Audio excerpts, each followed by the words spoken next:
आपके लिए बृहस्पतिवार बृहस्पति देवता की व्रत कथा। तो प्रेम से बोलो विष्णु भगवान की जय हो। बृहस्पतिवार के व्रत का महत्व व विधि। भगवान बृहस्पति देव की पूजा अर्चना के लिए बृहस्पतिवार को व्रत करके व्रत कथा पढ़ने अथवा सुनने की प्राचीन परंपरा है। बृहस्पतिवार का व्रत करने और व्रत कथा सुनने से सभी मनोकामनाएं पूर्ण होती हैं। धन संपत्ति की प्राप्ति होती है। निसंतानों को पुत्र की प्राप्ति होती है। परिवार में सभी आनंद पूर्वक रहते हैं। बृहस्पतिवार को सूर्योदय से पूर्व उठकर स्नान आदि से निवृत्त होकर बृहस्पति देव का स्मरण करते हुए व्रत का आरंभ करना चाहिए। उपासक को घर में किसी कक्ष में पूजा स्थल बनाकर उसमें भगवान बृहस्पति देव की प्रतिमा की स्थापना करनी चाहिए। घर के समीप किसी मंदिर में जाकर भी बृहस्पति देव की पूजा की जा सकती है। बृहस्पति देव पीले रंग के पुष्प और पूजा की पीले रंग की सामग्री को पसंद करते हैं, इसीलिए स्नान के बाद पीले रंग के वस्त्र धारण करने का विशेष महत्व बताया गया है। पीले रंग के पुष्प, केले और पीले चंदन से बृहस्पति देव की पूजा का विधान है। बृहस्पतिवार के व्रत में उपासक को पूरे दिन में एक समय ही भोजन करना चाहिए। भोजन में चने की दाल, बेसन अथवा दूसरे पीले रंग के खाद्य पदार्थों का ही सेवन करना चाहिए। व्रत करने वाले पुरुष बृहस्पतिवार को दाढ़ी व सिर के बाल न कटवाएं। पूजा के समय बृहस्पति देव से जो मनोकामना प्रकट की जाती है वे उसे अवश्य पूरा करते हैं। अब बृहस्पतिवार की कथा प्रारंभ करते हैं। विष्णु भगवान की जय हो। प्राचीन समय में आर्यव्रत में दिग्विजय नामक एक राजा था। वह अपनी प्रजा के सुख दुख का बहुत ही ध्यान रखता था। राजा प्रतिदिन बृहस्पति देव की पूजा करने के लिए मंदिर में जाता था। प्रत्येक बृहस्पतिवार को राजा बृहस्पति देव का व्रत रखता था। बृहस्पति देव की पूजा अर्चना के बाद व्रत कथा सुनकर राजा एक समय ही भोजन करता था, लेकिन उसकी रानी को यह सब पसंद नहीं था। राजा ने उसे अनेक बार समझाया था, लेकिन वह अपने व्यवहार बिल्कुल नहीं बदलती थी। रानी कभी किसी निर्धन को अन्न वस्त्र आदि का दान न स्वयं करती थी और न राजा को करने देती थी। एक बार जंगल के कुछ हिंसक जानवरों ने नगर में घुसकर निरीह लोगों को मारना शुरू कर दिया। प्रजा के लोगों ने जब राजा दिग्विजय से जंगली जानवरों के उत्पात की शिकायत की तो वह स्वयं उनके शिकार के लिए गया। इधर रानी महल में आनंद से झूला झूल रही थी। उस दिन बृहस्पति देव निर्धन भिक्षुक के रूप में महल के द्वार पर पहुंचे और रानी से भिक्षा मांगी तो वह क्रोध मिश्रित स्वर में बोली, हे भिक्षुक, सुबह से भिक्षा देते देते मैं तो परेशान हो गई हूँ। लोगों को दान देने के लिए तो मेरे पति ही बहुत हैं। वे हर समय भिक्षुकों को अन्न वस्त्र तथा धन दान करते रहते हैं। उनके इस तरह दान देने से मैं तो बहुत तंग आ चुकी हूँ। इससे तो अच्छा है कि सारा धन समाप्त हो जाए, ताकि हम प्रतिदिन दान देने के कष्ट से मुक्त होकर चैन की सांस ले सकें। रानी की बात सुनकर बृहस्पति देव मन ही मन मुस्कुराते हुए बोले, हे रानी, भगवान तुम्हारी यह मनोकामना अवश्य पूरी करेंगे। तुम इस समस्या से छुटकारा पाना चाहती हो तो बृहस्पतिवार को सुबह सूर्योदय से पूर्व मत उठना। जब सूर्य की तेज धूप तुम्हारे बिस्तर पर पहुंच जाए तभी उठना।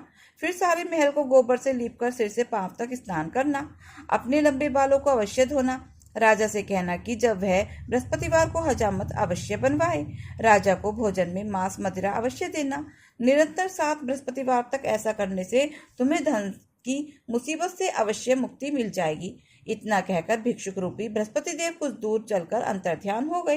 रानी अपने पति के दान देने की आदत से बहुत परेशान हो चुकी थी, इसीलिए कुछ सोचकर उसने परेशानी से मुक्ति पाने के लिए भिक्षुक की बताई बातों का पालन करने का निश्चय किया। राजा ने रानी को ऐसा न करने के लिए कहा, लेकिन रानी अपनी जिद पर अड़ी रही। उसने राजा को धमकी दी, यदि तुमने मेरे कथनानुसार काम नहीं किया तो महल छोड़कर चली जाऊंगी। विवश राजा को रानी की बात स्वीकार करनी पड़ी।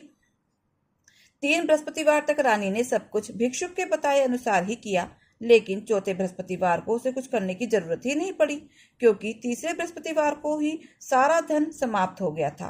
राजा का अन्न भंडार खाली हो गया। दूसरों को अन्न वस्त्र दान करने वाला राजा अन्न के भाव से भूखा मरने लगा। उस समय राजा ने अपनी रानी से कहा, रानी, अब मैं इस नगर में नहीं रह सकता। यहाँ तो हम किसी से भिक्षा भी नहीं मांग सकते। लोग हमारा कितना अपमान करेंगे। मैं अब परदेश जा रहा हूँ, वहाँ कोई काम धंधा करूँगा, शायद हमारा भाग्य बदल जाए। रानी को महल में छोड़कर राजा धन कमाने के लिए परदेश चला गया। वहाँ उसने जंगल से लकड़ी काटकर लाने और नगर में बेचने का काम शुरू कर दिया। इधर रानी को कई कई दिन खाने को कुछ भी नहीं मिलता था। वह अपने अच्छे दिनों की याद करके आंसू बहाती रहती। एक दिन रानी ने भूख से परेशान होकर अपनी दासी से कहा, दासी, समीप के नगर में मेरी एक बहन रहती है। वह बहुत धनवान है, तू उसके पास जाकर 5 सेर अनाज ले आ। उस अनाज से कुछ दिन तो पेट भर जाएगा, उसके बाद कहीं मेहनत मजदूरी करके काम चलाएंगे। रानी की बात सुनकर दासी चल पड़ी। जब दासी रानी की बहन के पास पहुंची तो वह बृहस्पति देव की पूजा अर्चना कर रही थी। दासी ने 5 सेर अनाज मांगा, लेकिन पूजा में व्यस्त बहन ने उसकी बात पर ध्यान नहीं दिया। दासी कुछ देर वहां बैठकर खाली हाथ महल में लौट आई। उसने रानी से आकर कहा, हे रानी, तुम्हारी बहन अभिमानी है, अधिक धन होने के कारण वह किसी की बात नहीं सुनती। मेरी बात का उस पर कोई असर नहीं पड़ा, ना उसने कोई उत्तर ही दिया, बस पूजा पाठ करती रही। आखिर मुझे खाली हाथ ही लौटना पड़ा। रानी ने उदास मन से कहा, दासी, जब बुरे दिन आते हैं तो कोई सहायता नहीं करता, अपने भी मुंह मोड़ लेते हैं, यह सब हमारे भाग्य का दोष है। उधर पूजा पाठ के बाद रानी की बहन ने जब दासी की ओर देखा तो वह वहां से जा चुकी थी। बहन ने सोचा, अवश्य ही मेरी बहन पर कोई विपत्ति आ पड़ी है, तभी तो उसने दासी को भेजकर 5 सेर अनाज मंगाया है। यह सोचकर वह घोड़ा गाड़ी में सवार हो रानी से मिलने के लिए चल पड़ी। रानी के महल में पहुंचकर उसने कहा, बहन, मुझे क्षमा करना, जब तुम्हारी दासी आई थी उस समय मैं बृहस्पति देव की पूजा कर रही थी और पूरी व्रत कथा सुने बिना उठ नहीं सकती थी। विष्णु भगवान का पूजन समाप्त करके ही जब मैं उठी तो दासी वहां से लौट आई थी। रानी ने बहन को सारी दुख भरी कहानी सुनाकर कहा, मैंने दासी को 5 सेर अनाज लाने के लिए भेजा था। बहन ने रानी की कहानी सुनकर कहा, बहन, मैं बृहस्पतिवार का व्रत करके बृहस्पति देव की पूजा करती हूँ, वे सबका कल्याण करते हैं। तुम भी बृहस्पति देव का स्मरण करके अपने महल के किसी कक्ष में जाकर देखो, शायद कहीं अनाज रखा मिल जाए। बहन की बात सुनकर रानी ने मन में सोचा, उसकी धनवान बहन अवश्य ही उससे उपहास कर रही है। लेकिन भगवान बृहस्पति देव का नाम लेकर वह महल के कक्ष में गई। उस कक्ष में एक घड़ा रखा हुआ था। रानी ने उसमें हाथ डालकर टटोला तो सचमुच उस घड़े में अनाज भरा हुआ था। रानी बहुत हैरान हुई। उसने अपनी बहन से कहा, बहन, मुझे भी बृहस्पति देव के व्रत की विधि समझाओ, अब मैं भी उनका व्रत किया करूंगी। तब बहन ने बताया, रानी बहन, बृहस्पतिवार को सूर्योदय से पूर्व उठकर स्नान करके बृहस्पतिवार का व्रत करना चाहिए, लेकिन उस दिन सिर नहीं धोना चाहिए। चने की दाल, मुनक्का या किशमिश लेकर केले के वृक्ष के पास जाकर उसकी जड़ में बृहस्पति देव विष्णु की पूजा करनी चाहिए। घी का दीपक जलाकर रखना चाहिए। उस दिन एक समय ही भोजन करें। भोजन में चने का आटा और पीले खाद्य पदार्थ ही ग्रहण करें। बृहस्पतिवार का व्रत करने से घर में धन संपत्ति की वर्षा होती है, अनाज से भंडार भर जाते हैं। इस व्रत को विधिवत करने से निसंतान को पुत्र की प्राप्ति होती है। बहन के वचन सुनकर रानी ने तुरंत ही बृहस्पति देव के व्रत करने का निश्चय कर लिया। 7वें दिन जब बृहस्पतिवार आया तो रानी ने बृहस्पतिवार का व्रत किया। कहीं से मांगकर उसने चने और गुड़ का प्रबंध किया। चने की दाल से केले की जड़ में विष्णु भगवान का पूजन किया और घर का दीपक जलाकर बृहस्पति देव की पूजा की। रानी भगवान विष्णु के भोग के लिए पीले अन्न का कहीं से प्रबंध नहीं कर सकी, अतः वह मन ही मन परेशान होने लगी। उधर बृहस्पति देव रानी के विधिवत व्रत करने के निर्णय से बहुत प्रसन्न हुए, अतः वह अपना रूप परिवर्तित करके 2 थालियों में पीला भोजन लेकर रानी के घर पहुंचकर बोले, हे दासी, मैं तुम्हारी रानी के लिए व्रत का पीला भोजन लाया हूँ। भोजन देकर वह चले गए। दासी ने रानी से बृहस्पति देव को भोग लगाकर उसे भोजन करने के लिए कहा। रानी को कुछ पता नहीं था। वह दासी से बोली, दासी, क्यों निर्धनता में मेरा उपहास करती है? तब दासी ने कहा, अभी अभी कोई आदमी मुझे 2 थाली पीला भोजन देकर गया है। वेशभूषा से तो मुझे वह कोई पुजारी जान पड़ता था। रानी ने बृहस्पति देव का भोग लगाया, फिर दासी के साथ बैठकर भोजन किया। रानी प्रत्येक बृहस्पतिवार को विधिवत व्रत करके बृहस्पति देव की पूजा करने लगी। रानी के व्रत करने से बृहस्पति देव बहुत प्रसन्न हुए। रानी के महल में धन की वर्षा होने लगी। कुछ ही दिनों में रानी के पास काफी धन एकत्रित हो गया। उसके अन्न भंडार भर गए। इतना सब कुछ होने पर रानी फिर पहले की तरह आलसी और अभिमानी हो गई। एक दिन रानी ने किसी भिक्षुक को आलस्य के कारण खाली हाथ लौटा दिया तो दासी ने कहा, रानी जी, आप फिर पहले की तरह धन संपत्ति पाकर आलसी हो गई हैं। निर्धन को अपने द्वार से खाली हाथ लौटाना अच्छा नहीं होता। बृहस्पति देव की अनुकंपा से हमें अत्यधिक धन और अन्न मिला है, इसीलिए आलस्य छोड़कर हमें निर्धनों को दिल खोलकर दान देना चाहिए। दान करने से आपके परिवार का नाम होगा और बृहस्पति देव प्रसन्न होकर आपका कल्याण करेंगे। दासी की बात सुनकर रानी ने निर्धनों को दान देना शुरू कर दिया। कई निर्धन ब्राह्मणों को धन देकर उनकी कन्याओं के विवाह में सहायता की। रानी की सब जगह प्रशंसा होने लगी। धन संपत्ति पाने पर रानी को राजा की याद सताने लगी। रानी ने एक दिन दासी से कहा, दासी, पता नहीं मेरे स्वामी परदेश में किस हाल में होंगे, मुझे अब उनका पता लगाना चाहिए। रानी ने पूजा के समय बृहस्पति देव से प्रार्थना की कि उसके पति को जल्दी ही घर लौटने का स्मरण कराएं। उसी रात बृहस्पति देव ने परदेश में रह रहे राजा दिग्विजय को स्वप्न में कहा, हे राजन, तुम अपने नगर को लौट जाओ, तुम्हारी रानी तुम्हें बहुत याद कर रही है। राजा सुबह उठकर लकड़ियां काटकर लाने के लिए जंगल की ओर चल पड़ा। जंगल से गुजरते हुए वह सोचने लगा, रानी की गलती से उसे कितने दुख भोगने पड़े। राजपाट छोड़कर परदेश में आकर रहना पड़ा। जंगल से लकड़ियां काटकर नगर में बेचकर गुजारा करना पड़ा। उसी समय बृहस्पति देव एक सन्यासी के रूप में राजा के पास पहुंचे। सन्यासी ने राजा से पूछा, हे लकड़हारे, तुम किस चिंता में पड़े हो? राजा ने दुखी मन से सारी व्यथा कथा उस सन्यासी को सुना दी। उसकी व्यथा कथा सुनकर सन्यासी ने कहा, हे लक्कड़हारे, तुम्हारी पत्नी ने भिक्षुक को धन नहीं देने के लिए आलस्य किया था। इससे बृहस्पति देव क्रोधित हो गए। उनके क्रोधित होने पर ही तुम्हारी ऐसी हालत हुई है। लेकिन अब चिंता करने की कोई बात नहीं। तुम घर लौटकर विधिवत बृहस्पति देव का व्रत करना आरंभ कर दो। बृहस्पतिवार को बृहस्पति देव का व्रत करके चने की दाल और गुड़ को जल से भरे बर्तन में डालकर केले के वृक्ष की पूजा करो। उसके बाद व्रत कथा सुनो। स्वयं भी व्रत कथा कह सकते हो। राजा ने सन्यासी से कहा, हे सन्यासी, मैं बृहस्पति देव की पूजा तो करना चाहता हूँ, लेकिन लकड़ियां काटकर बेचने से बस अपना पेट ही भर पाता हूँ। भगवान की पूजा के लिए धन कहाँ से लाऊं? राजा की बात सुनकर सन्यासी ने कहा, बृहस्पति देव का स्मरण कर तुम जंगल में जाकर लकड़ियां काटना, फिर उन्हें नगर में ले जाकर बेचना। तुम्हें इतना धन मिल जाएगा कि तुम अपने भोजन के साथ गुड़ और चने भी खरीद सकोगे। यह कहकर सन्यासी ने बृहस्पति देव की कथा लक्कड़हारे को सुनाई।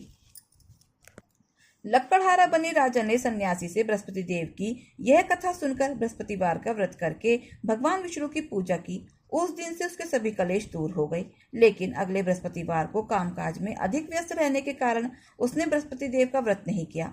बृहस्पति देव लक्कड़हारे पर क्रोधित हुए और उसे भूल की सजा दी। उस दिन नगर के राजा ने नगर में घोषणा करके सबको सूचित किया, प्रत्येक नागरिक मेरे महल में भोजन करने आए। जो नहीं आएगा उसे अपराधी मानकर भारी दंड दिया जाएगा। लक्कड़हारा बने राजा ने उस नगर के राजा की घोषणा तो सुनी, लेकिन जंगल से लकड़ी काटकर लाने और उसे बेचने में देर हो जाने के कारण वह समय पर महल में भोजन करने नहीं जा सका। अतः राजा के सैनिक लक्कड़हारे को पकड़कर महल में ले गए। राजा ने उसे महल के कक्ष में बैठाकर भोजन कराया। उस कक्ष में एक खूंटी पर रानी का सोने का हार लटका हुआ था। लक्कड़हारा अकेला उस कक्ष में भोजन कर रहा था। तभी उसने एक आश्चर्यजनक घटना घटते देखी। देखते ही देखते वह खूंटी हार को निगल गई। थोड़ी देर बाद नगर के राजा ने हार को गायब देखा तो लक्कड़हारे को कारावास में डलवा दिया। लक्कड़हारा अपने भाग्य को कोसने लगा। तभी उसे जंगल में मिले सन्यासी का स्मरण हो आया। थोड़ी देर में बृहस्पति देव सन्यासी के रूप में उसके सामने प्रकट होकर बोले, हे लक्कड़हारे, तूने बृहस्पति देव की पूजा नहीं की, इसी कारण तुझे कष्ट हुआ है। लेकिन अब चिंता मत करो, बृहस्पतिवार के दिन कारागार के दरवाजे पर तुम्हें पैसे पड़े हुए मिलेंगे। उन पैसों से बृहस्पति देव का व्रत करके उनकी पूजा करोगे तो तुम्हारे सब दुख नष्ट हो जाएंगे। बृहस्पतिवार के दिन दरवाजे पर पड़े हुए मिले पैसों से चने और गुड़ मंगाकर लक्कड़हारे ने बृहस्पतिवार की व्रत कथा सुनी तो बृहस्पति देव ने प्रसन्न होकर उस नगर के राजा को स्वप्न में लक्कड़हारे को कारागार से मुक्त करने को कहा। सुबह राजा ने अपने कक्ष में जाकर देखा तो खूंटी पर रानी का हार मिल गया। राजा ने लक्कड़हारे को मुक्त कर दिया और उसे धन और आभूषण देकर विदा किया। लक्कड़हारा बना राजा उस नगर से चलकर अपने नगर में पहुंचा तो वहां कुएं, धर्मशालाएं, बाग बगीचे देखकर बहुत प्रसन्न हुआ। राजा ने पूछा, ये कुएं, धर्मशालाएं किसने बनवाई हैं? सबने उसे बताया कि ये सब रानी और उसकी दासी ने बनवाए हैं। राजा महल में पहुंचा तो रानी ने उसका भव्य स्वागत किया। तब राजा ने निश्चय किया कि सप्ताह में एक बार तो सभी बृहस्पति देव का व्रत तथा पूजन करते हैं, परंतु मैं प्रतिदिन व्रत किया करूंगा तथा दिन में 3 बार कथा कहा करूंगा। अब राजा हर समय दुशाले में चने की दाल बांधे रहता तथा दिन में 3 बार बृहस्पति देव की कथा कहता। कुछ दिनों के बाद राजा को अपनी बहन की याद आई। एक दिन घोड़े पर सवार होकर राजा अपनी बहन से मिलने चल दिया। अभी राजा नगर के बाहर पहुंचा ही था कि उसने कुछ लोगों को एक शव को ले जाते हुए देखा। राजा को स्मरण हुआ है कि आज उसने किसी को बृहस्पतिवार की व्रत कथा नहीं सुनाई है। राजा ने उन लोगों को रोककर कहा, भाइयों, आप शव को ले जाने से पहले मुझसे बृहस्पति देव की कथा सुन लें। लोगों ने राजा पर क्रोधित होते हुए कहा, तुम पागल तो नहीं हो गए हो? लेकिन कुछ बूढ़े लोगों ने कहा, अच्छा भाई, साथ चलते चलते तुम अपनी कथा भी सुना लो। राजा ने चलते हुए आधी कथा ही सुनाई थी कि शव हिलने लगा। राजा की कथा पूरी होते ही सुनाते ही शव उठकर बैठ गया। लोगों ने हैरानी से दांतों तले उंगली दबाई और अगले बृहस्पतिवार से भगवान बृहस्पति देव का व्रत करने व कथा सुनने का निश्चय कर लिया। घोड़े पर सवार राजा चलते हुए किसान के पास पहुंचा। किसान अपने खेत में हल चला रहा था। राजा ने कहा, अरे भाई, मुझसे बृहस्पतिवार की कथा सुन लो। किसान झुंझलाकर बोला, अरे भाई, देख नहीं रहे, जितनी देर से तक मैं तुम्हारी कथा सुनूंगा उतनी देर में तो पूरे खेत में हल चला लूंगा। राजा निराश होकर चलने लगा। तभी किसान के बैल लड़खड़ाकर जमीन पर जा गिरे। किसान के पेट में जोरों का दर्द होने लगा। उस किसान की पत्नी जब खाना लेकर आई तो उसने किसान से इसके बारे में पूछा। किसान ने घुड़सवार की पूरी कहानी सुनाई। किसान की पत्नी दौड़ती हुई राजा के पास पहुंचकर हाथ जोड़कर बोली, भैया, मैं तुम्हारी कथा सुनने को तैयार हूँ। राजा ने उसके साथ खेत में पहुंचकर बृहस्पतिवार की कथा सुनाई। तभी बैल उठकर खड़े हो गए। किसान के पेट का दर्द भी तुरंत ठीक हो गया। राजा अपनी बहन के घर पहुंचा तो उसकी बहुत आवभगत हुई। अगले दिन सुबह उठकर राजा ने देखा घर के सभी लोग भोजन कर रहे हैं। किसी भूखे को बृहस्पतिवार की कथा सुनाए बिना राजा भोजन नहीं करता था। उसने बहन से पूछा, बहन, क्या घर में कोई ऐसा व्यक्ति है जिसने अभी तक भोजन न किया हो? उसकी बहन बोली, भैया, हमारे घर में तो क्या, आपको पूरे नगर में कोई ऐसा व्यक्ति नहीं मिलेगा जिसने सुबह सुबह भोजन न किया हो। तब राजा बहन के घर से निकलकर उस नगर में बिना भोजन किए व्यक्ति की तलाश करने लगा। एक गडरिये के घर में उसका बेटा बीमार होने के कारण भूखा रह गया था। राजा ने उस बेटे को जाकर बृहस्पति देव की कथा सुनाई। कथा सुनते सुनते गडरिये का बीमार बेटा बिल्कुल ठीक हो गया। सबने राजा की बहुत प्रशंसा की। एक दिन राजा ने अपनी बहन से कहा, बहन, अब हमें अपने घर जाना चाहते हैं, तुम भी हमारे साथ चलो, कुछ दिन वहां रहकर लौट आना। राजा की बहन ने अपनी सास से पूछा तो सास ने ताने देते हुए कहा, बहू, मायके जाना है तो अकेली जाना, मेरे पोते को नहीं ले जाना। तुम्हारे भाई के कोई संतान नहीं है, कहीं तुम्हारी भाभी मेरे पोते पर कोई जादू टोना न कर दे। दूसरे कक्ष में बहन की सास की बातें सुनकर राजा दुखी मन से अकेला ही अपने नगर को लौट आया। रानी ने राजा से पूछा, आप तो अपनी बहन को साथ लाने की बात कहकर गए थे, फिर उसे क्यों नहीं लाए? राजा ने दुखी होते हुए कहा, रानी, हम निसंतान हैं, इसलिए कोई हमारे घर आना पसंद नहीं करता। रानी ने राजा को समझाया, हे प्राणनाथ, हमें बृहस्पति देव ने सब कुछ दिया है, अब बृहस्पति देव हमें संतान भी अवश्य देंगे। बृहस्पतिवार का विधिवत व्रत करते हुए राजा रानी ने बृहस्पति देव से संतान के लिए प्रार्थना की। कुछ दिनों के बाद उन्होंने स्वप्न में दर्शन देते हुए कहा, हे राजन, तेरी मनोकामना अवश्य पूर्ण होगी। एक सप्ताह बाद ही रानी गर्भवती हो गई। 10वें महीने राजा ने एक सुंदर पुत्र को जन्म दिया। राजा रानी जीवन पर्यंत बृहस्पतिवार का व्रत करते रहे। उनके घर में धन की वर्षा होती रही।